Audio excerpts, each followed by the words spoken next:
Olá, tudo bem? Eu sou o Kainan Vieira. Eu sou o Daniel Rezinovski. Nós somos do Projeto Mu, estamos indo para o 4º episódio já. E hoje nós vamos conversar sobre distopias, sobre como essas obras de grandes mentes do século XX dizem muito sobre a sociedade de hoje. Admirável Mundo Novo, 1984, entre outras obras, alguns experimentos. E queria começar perguntando para o Daniel, até que ponto você acha que a ficção do século passado está prevendo o que está acontecendo hoje, né? Tem muita coisa que a gente acha que é só ficção, que é imaginação, mas tem muita coisa que está acontecendo hoje que já foi colocada em muitos livros e filmes, né? Já, por exemplo, você falou do Admirável Mundo Novo, né?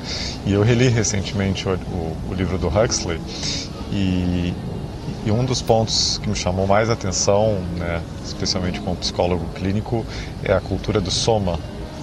Que o soma é a substância que as pessoas do livro tomam para se sentirem bem constantemente e evitarem sentimentos desagradáveis e qualquer desconforto e estado de mal-estar.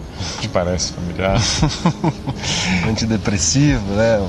Toda a cultura da medicalização da vida contemporânea, né? E ele escreveu isso em 1933, se eu não me engano. Por aí.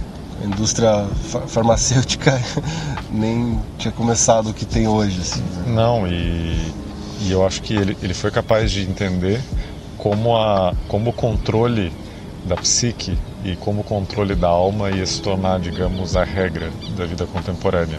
Como o conhecimento científico ia cada vez mais limitar a vivência da experiência humana de forma completa e total, né, de sentimentos que não correspondem a uma demanda muito estreita do que uma sociedade de consumo e de controle com valores voltados estritamente à produtividade, eficiência, ao que essa cultura requer, né?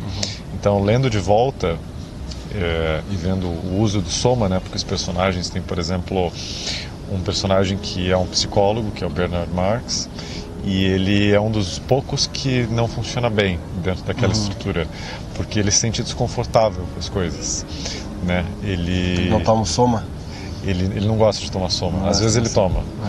Mas, por exemplo, tem um encontro, ele vai ter o primeiro encontro romântico com a Lenina, que é a menina que ele gosta, e ele quer ir para um lugar tranquilo, com menos pessoas, para ter privacidade, um lugar de natureza. E ela não quer, porque para ela é estranho estar sozinha.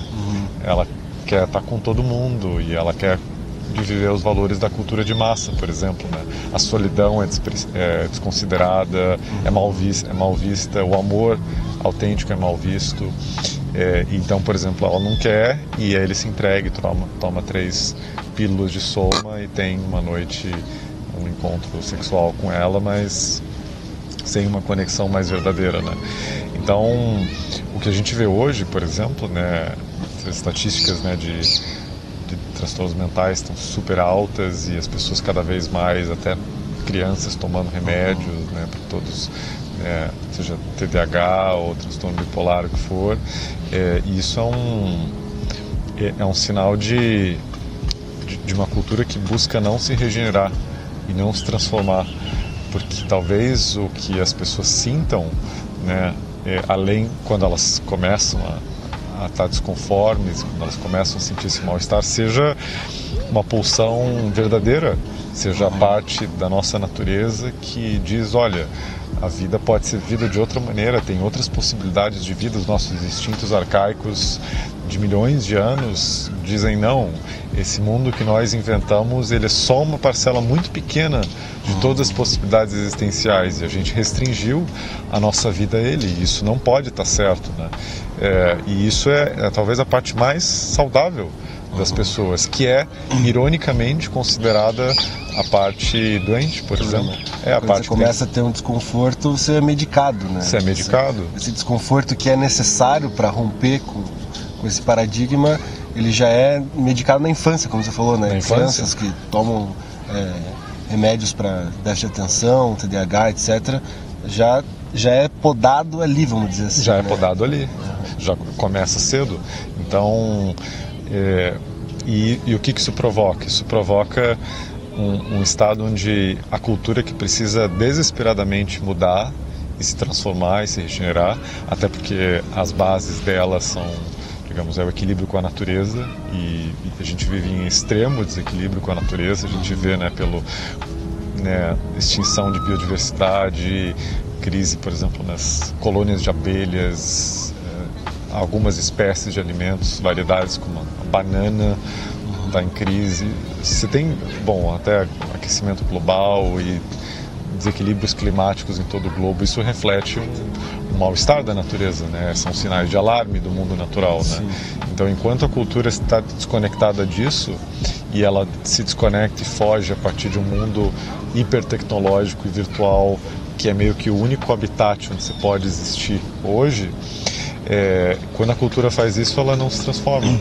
E aí um dos meios que ela utiliza é realmente impor uma estrutura muito opressiva de controle interno dos seus membros, porque a gente internaliza esses modelos, Talvez tenha uma gama, um espectro de sentimentos que, da mesma maneira que para uma pessoa da Idade Média, ela talvez sentir extremo desconforto de acessar, por exemplo, a experiência sexual de um cidadão médio da Idade Média não devia ser algo agradável, porque tinha todo um código de conduta que impedia ela de acessar isso, até de outras formas de pensamento, por exemplo, as primeiras mentes científicas eram hereges dentro daquele contexto, Da mesma forma, muitas pessoas hoje em dia devem ter uma gama de experiências que são naturais, mas que não, se elas não entram no modelo normalizado,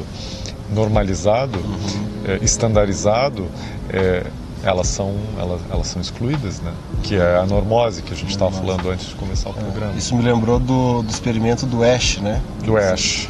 Incrível. Se puder contar um pouco como foi esse experimento, que traduz muito, o que é essa normose, Traduz. A gente pode até colocar o vídeo. O experimento do Asch Solomon Asch foi um psicólogo norte-americano, e ele ficou famoso por realizar um experimento que chama o experimento da conformidade social.